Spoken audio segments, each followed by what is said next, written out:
You are looking at 3 exoplanets. Here is the exoplanet Smertrios, which is 257 light-years away from Earth in the constellation Hercules. And this is EXO-1b.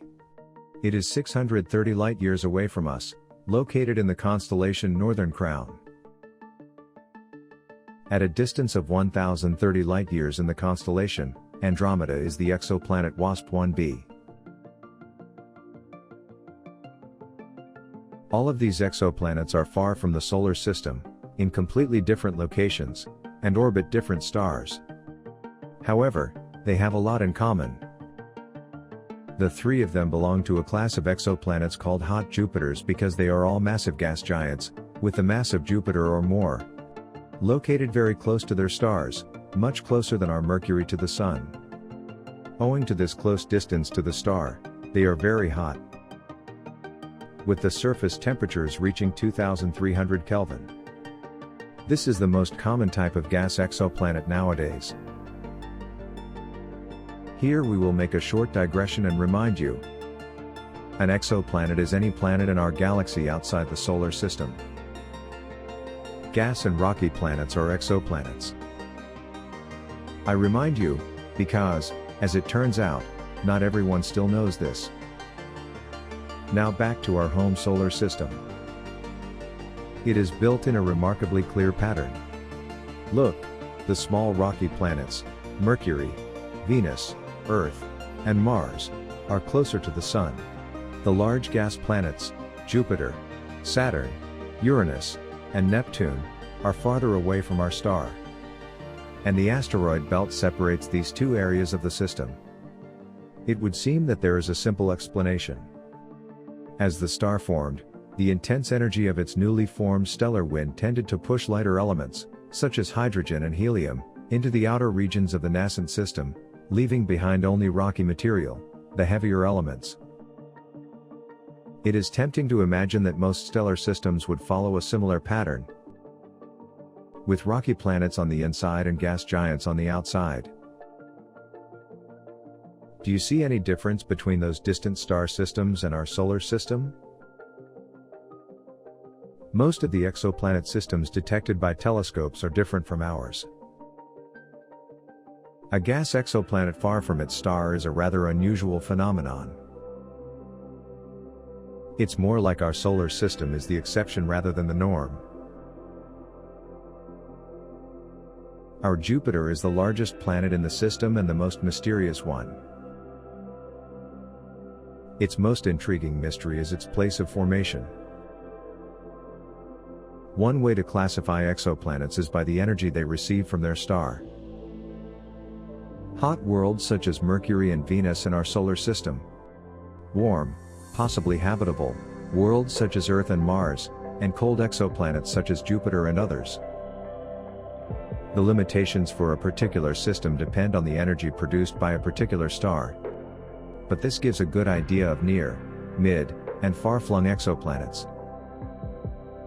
In our solar system, all the gas planets are just cold worlds, at a 100% rate. But among all discovered and confirmed exoplanets, the situation is different. Less than 20% of gas worlds are cold. The above-mentioned hot Jupiters prevail.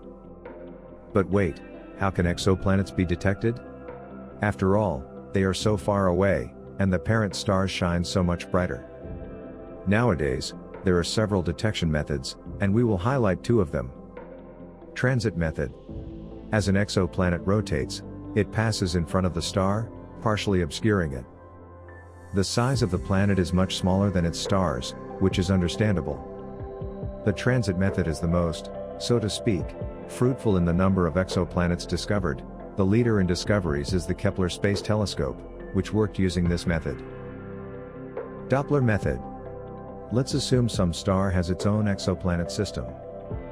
Then it, together with all its objects, rotates around a common center of mass, and the exoplanet, or exoplanets, rock the star, so to speak. Hence, there are some limitations. 2 lightweight worlds naturally have no effect on the motion of their star.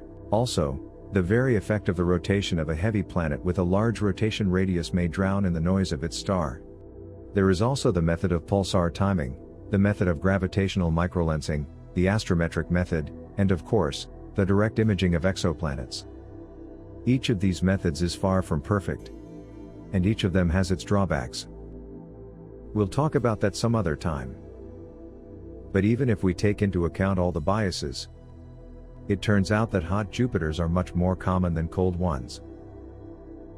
There are some insights as to why cold worlds are so oppressed in space. In a young stellar system, planets are formed inside a protoplanetary disk, which is mostly a substance of gas and dust. The gas is at least partially ionized, so it interacts with the magnetic field of the central star. Because of collisions and dust accumulation inside the disk, turbulence also occurs. In physics, such a system can be described using the discipline of magnetohydrodynamics. The equations of such a system are extremely difficult to analyze. But with the help of modern supercomputers, some general trends have been detected. Planets with small masses don't greatly disturb the overall structure of the protoplanetary disk. Their interaction with the disk causes what is called a spiral density wave within this disk. One wave spirals inward in the leading direction of planetary motion, while the other wave spirals outward on the trailing edge. Since the resistance of the outer spiral is usually greater than the resistance of the inner spiral, the planet will tend to approach the star rather quickly. This is known as type I migration. For planets with a large mass, more than 10 masses of the Earth or slightly less than the masses of Uranus and Neptune, not only the density, the wave is induced, but the planet itself creates a gap in the protoplanetary disk. Note the right side of the image. This means that even though an internal drag still exists, it is much smaller. Thus, during its formation, the planet will gradually move inward. This is known as type II migration. There is also a third type of planetary migration, but it doesn't work for us right now. Notice, in these two types, the final effect is that the planets formed in the disk will tend to move toward the star. And therefore close to the star hot giants are a common thing.